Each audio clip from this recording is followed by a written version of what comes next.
नमस्कार, मैं डॉक्टर अनीता मोदी बोल रही हूँ। आज मैं आप लोगों को मांग की लोच के बारे में बता रही हूँ। आपने देखा है, सबसे पहले मांग का नियम।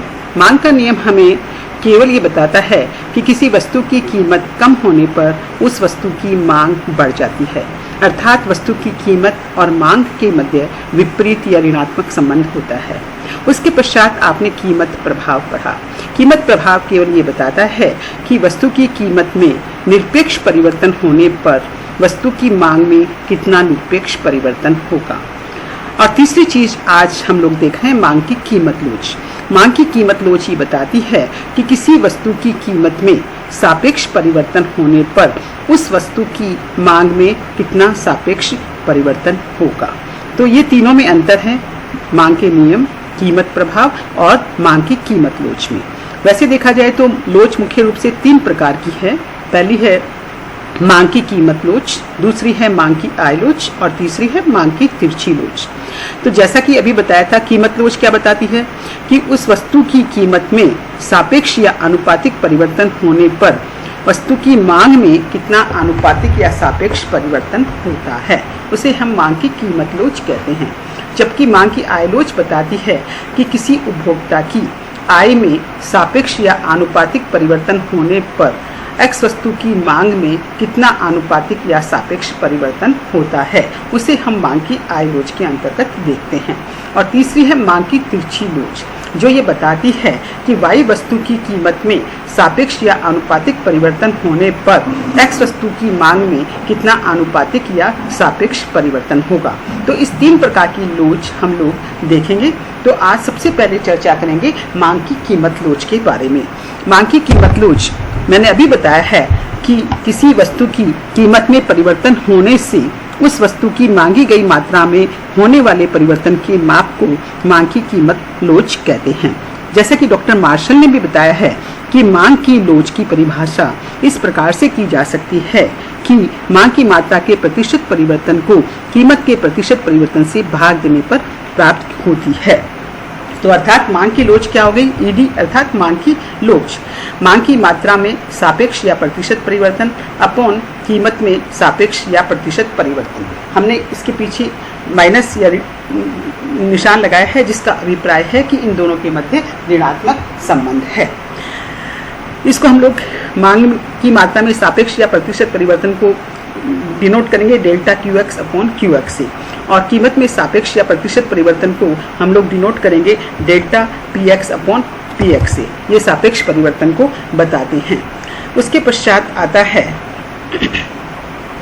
कि मांग की लोच को कैसे निकाला जा सकता है। तो इसको हम इंटू कर देते हैं, तो हमारे पास लास्ट में फार्मूला आ जाता है कि delta Q x upon Q x into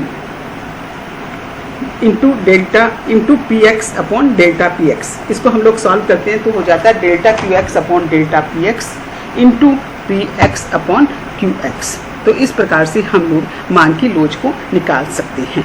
मांग की लोच की 5 श्रेणियां हैं। पहला है पूर्णतया लोचदार। पूर्णतया लोचदार, जैसा कि रेखा चित्र में स्पष्ट किया गया है कि ऐसा मांग वक्र होता है जो कि एक्स अक्ष के समानांतर होता है, अर्थात कीमत में बहुत थोड़ा सा सूक्ष्म परिवर्तन होने पर मांग शून्य हो जाती है।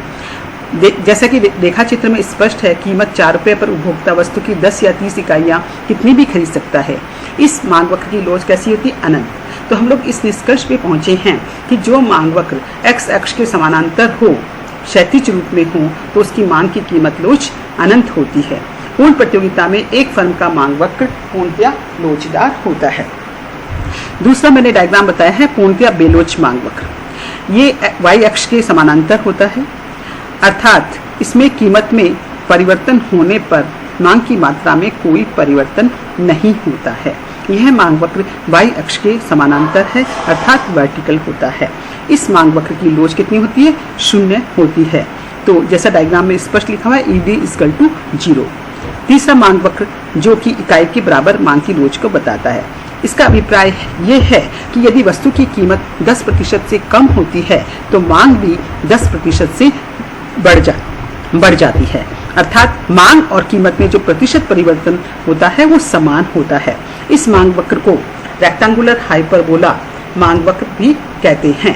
अर्थात इसके प्रत्येक बिंदु पर बनाए गए चतुर्भुज का क्षेत्रफल बराबर होता है। इस मांग वक्र की लोच किसके बराबर होती है? इकाई के बराबर होती है।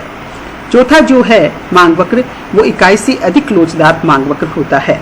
अर्थात इसका मतलब ये है कि कीमत यदि 10% से कम होती है तो मांग 10% से अधिक अर्थात 20% से बढ़ जाती है। तो ऐसी स्थिति में मांग की लोच जैसा बताया है 20% अपॉन 10% इक्वल टू 2 होगी, अर्थात इकाई से अधिक होगी। जैसा कि रेखा चित्र में आपको स्पष्ट दिखाई दे रहा है कि कीमत में परिवर्तन की अपेक्षा मांग में परिवर्तन अधिक है, तो ED equal to greater than 1।